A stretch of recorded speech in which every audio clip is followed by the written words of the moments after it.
put any real pressure on there, we're just holding that in with it, you know what I mean. We start putting all these bits back in. Let's Marvin Gaye, these are all the gasket material. We can't put the vacuum chamber back on because it's not dry, it's been cleaned up and painted. We can put some of these little seals back in.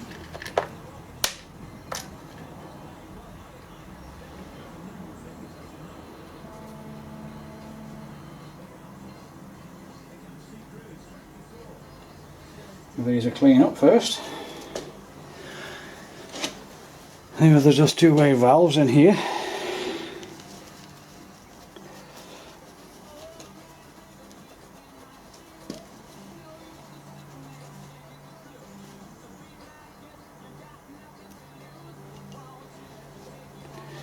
So I'll keep these faces up there.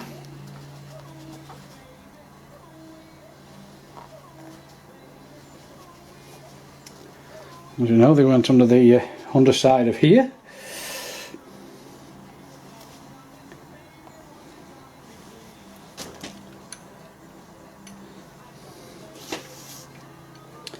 Tell you what we'll do. We'll do like it said. Push that in a tab. And that will release that for a minute. Remember this T-piece. Make sure you're kind of in the, what's it there, and we can put these back in there. Tiny little springs. Tiny little springs on them. I don't know whether we put grease on there really, but to be quite honest with you, I don't think it would do it any harm.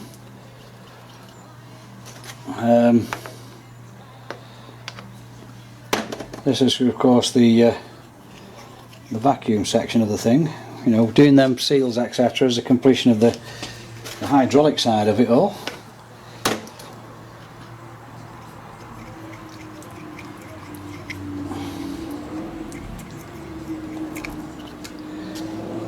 Put that one in there.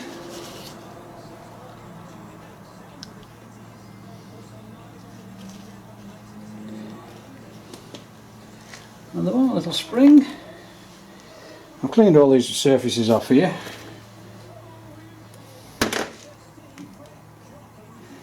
There's nothing else. That globule out of there. We don't need a globule of it, do we? Put them onto that.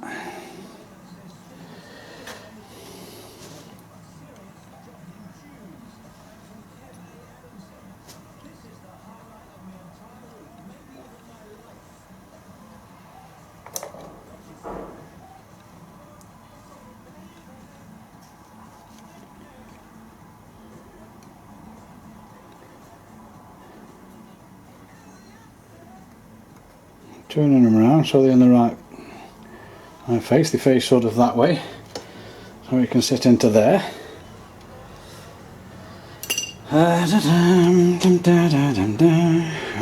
That one went on this side. I'm just going to see the slightly difference. It was on there.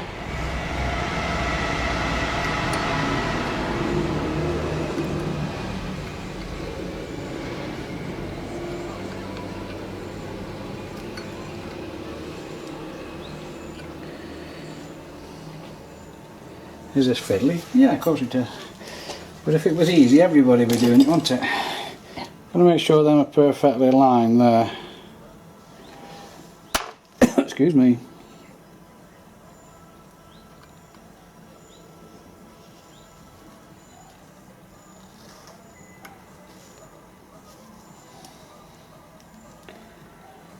And that sits on that.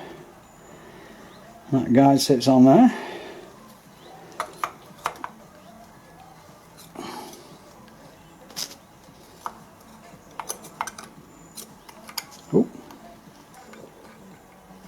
Oh, you pig.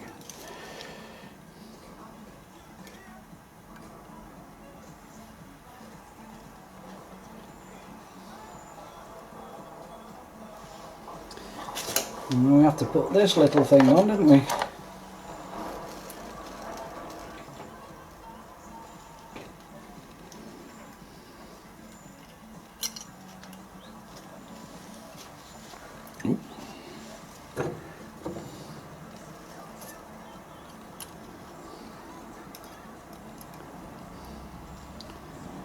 Locating that in there, and the screws.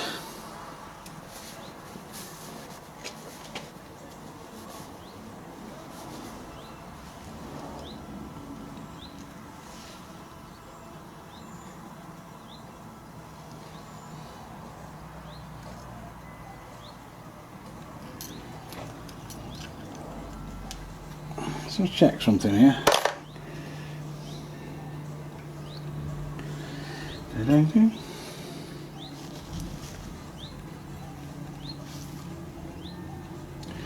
There you go. That's where we're slightly wrong. We're not wrong. It's that these clips can go in now. That's what we're doing on here. Took these little clips out. And they actually fit in there, don't they? And I couldn't take them out last time because fundamentally we couldn't get the T-piece out until we found out we needed to press in that piston. So let's just get those in. Not much movement in there, I will say. Obviously now that sits down into that.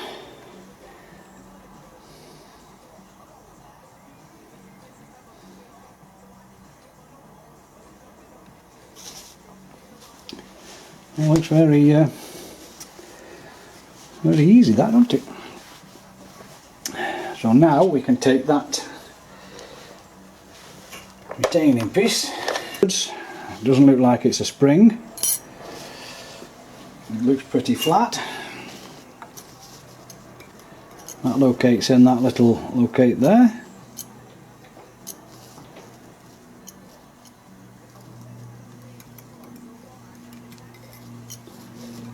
That's in there. 2, 3.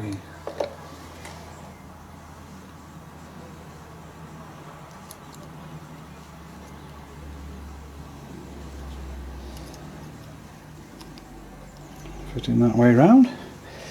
That was it. Locates in third and thus. I think what we'll do with that before we go any further, I'll give that a little clean. Do that a quick clean on the wire wheel. That goes on top of there. Locates those valves. Do that a little bit. Put a little bit of that in there just to put a bit of lube on those. Never had it from new.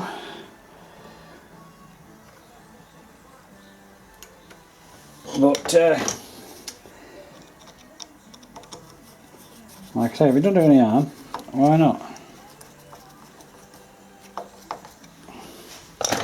That's on there, it's all that on there. Like I say, it's just a little bit of stuff to assist it should we ever need to get them out again.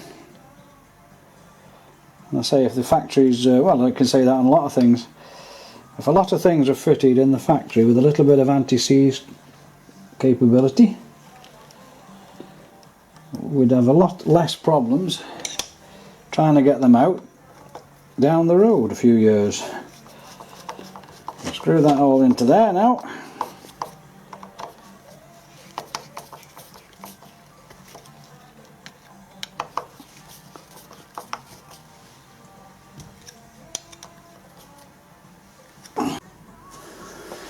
Alright, another little data card filled up there. Just been checking it out, put some air across there. I'm watching these valves operating, the shaft's rocking as it should. Pinch those up there are all okay. I'll just put it back in there. Don't think we'll be able to see it. Don't think we can get in quite close enough.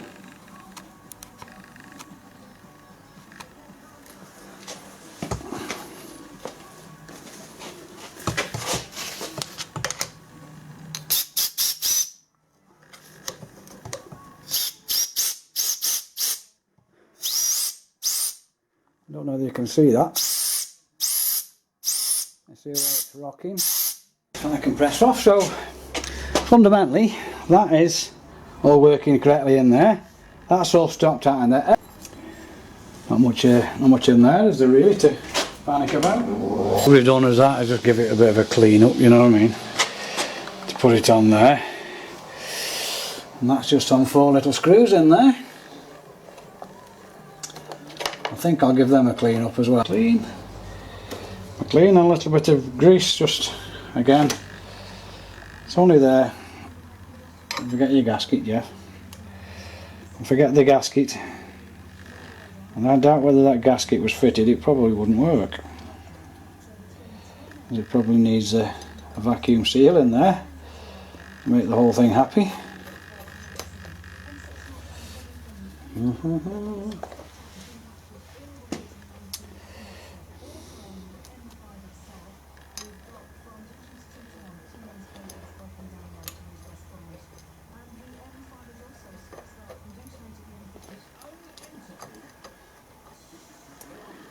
missed that one, didn't you, Joe?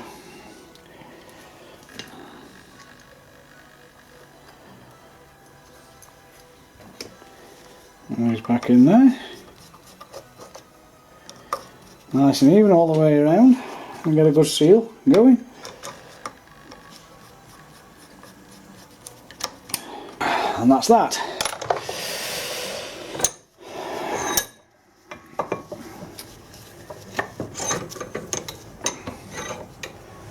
Now we just have the little seal in here, which really is particular bit done. Got the screw in there. Give it a little clean.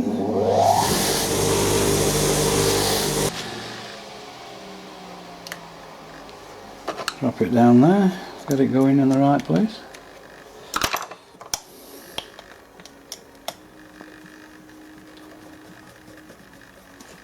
Put loads of effort on it. It's not going to do you any good. I'll do the normal bit here, so just have a little bit of a recap there. And what we've done so far, like I say, that's the first time I've tackled one of these. It's not overly difficult, fiddly. A nuisance to get the old plugs out, you know, these little plugs here, etc. We managed to break the other one doing it.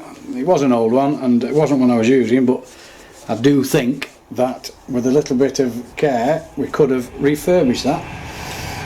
But I don't know, because I never really give it a proper inspection, but you know, it's knackered now anyway. But I think on reflection, if I had to do another one of these and that was stuck, you know, we're talking about this particular the top unit here, and that's just stuck with oxidisation, I'd drill it all the way through and put a stud extractor in there or thread it and pull it out with a bolt and make a new one. If you haven't got a lathe, don't worry about it. It's such a simple thing to make. All it is a piece of alloy. It looks something like 3/4 but obviously you get that measured up with a groove in it, and that's it. And you know, anybody with a lathe could do that in, you know, 10 minutes really. So rather than go leathering out and trying to work it or anything like that, if it doesn't come out easy, drill the damn thing out, pull it out, chuck it away. It doesn't come in the kit. Whether you can actually get one, I don't know, never tried. But because of what it is and what have you, it's not really worth worrying about. It's just a piece of aluminium, you know, a plug with a groove in it for the seal. As long as your sizes are right, you're laughing. If you drill it down the centre and thread it, or put a sort of extractor in it, thread it's just as easy, you know, and pull it out with a bolt, I think you'll be on a winner there. And that, you know, save kind of abusing the whole thing. Again, the things I find important on something like this, number one's got to be cleanliness. It's got to be spotlessly clean. This is all cleaned out. I mean, I've got my blasting cabinet, so I blasted all the outside of it off before I took it apart, you know, so I wasn't carrying any dirt or, you know, back into it or anything like that while I was stripping it. Again, you got to remember this plug here that we were messing with, a bit of plastic, it comes in the kit, so you know, if that isn't just flicking out, break it out, chuck it away. You've got to watch this sort of valve block there, you know, there's 2 tiny little springs in there, you know, just got to be careful how they come out. You know, these screws here, I mean, they're probably going to be tight on 9 times out of 10. A quick knock with the hammer, sometimes it's easy to just put it down on the bench, get yourself a nice flat punch and just give a sharp knock on all of them. That very often will break them free. What you don't want to do is obviously knacker all your screws up, which is easy done. Again, same with that one, it can come out. And then, you know, just sort of take notice of where the seals go in. Before you take them off, make sure you know which way they go round. You know, one way of doing it is take it out, you know, one at a time, note it, put it in the right way, put your seal in the right way on the other one, you know, on the shuttle valve there, there's 2 seals, they face opposite each other. You know, just check it like that to make sure they both point in the right way, put your seals on properly, same again at the bottom, and put it all back together, you know, pretty much how we've done. Like I say, this is a learning curve for me, I've never done one of these before.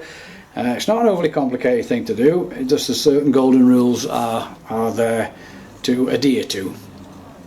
Again, you know, a lot of people build these up just using clutch and hydraulic fluid, which is fine, but you're not really supposed to get it on your fingers, and it's ball ache, horrible stuff to work with. I hate the stuff, always have, probably always will, but you can use some silicone rubber grease on there. Grease I use is suitable for using with the rubber same because they've got rubber seals in there, and that's fundamentally the hydraulic bit, all back and done. And like I say, I've got all the diaphragm here, which has all got to be thoroughly cleaned and inspected to make sure we've got no holes in it. It looks pretty good to me, so I'm not overly concerned, but it will need to be cleaned up properly in soapy water, wiped off nicely and cleaned up in nice soapy water. And when the diaphragm itself is all paint's dried in it, I painted it on the inside because it started to rust through, and that's one of the problems with these, they actually rust through in that side, and once that's gone, the whole thing's apart, well, it's knackered, isn't it, like, you know, you can probably salvage this bit I suppose, but I don't know what you think. So one more thing, remember that little ball bearing that was in there, remember that's got to be in, don't lose it, dead easy to do, be careful when you pull it apart. And I think that's fundamentally, you know, that's us, that's how far. So when everything's dried, I've got all this side cleaned up, I'll bring you back and we'll call it the end of probably part 3 of this video. It's a bit more drawn out than what I thought, but you know, as in my videos, I always try and get all the details in, the details that a lot of people tend to leave out, and that leaves us not really sure where we're going. So, you know, my videos tend to be a bit longer, but to get details in, that's what they've got to be, haven't they, like? So I'll call it a day on this one. Thanks for watching, and if you know, you have any comments, any questions, anything like that, you know, leave me some comments there, and I'll get back to you on you know, on anything that you're not sure about. Anyway, I'll leave it at that. Thanks for watching. I'll see you on the next one. Ta-da.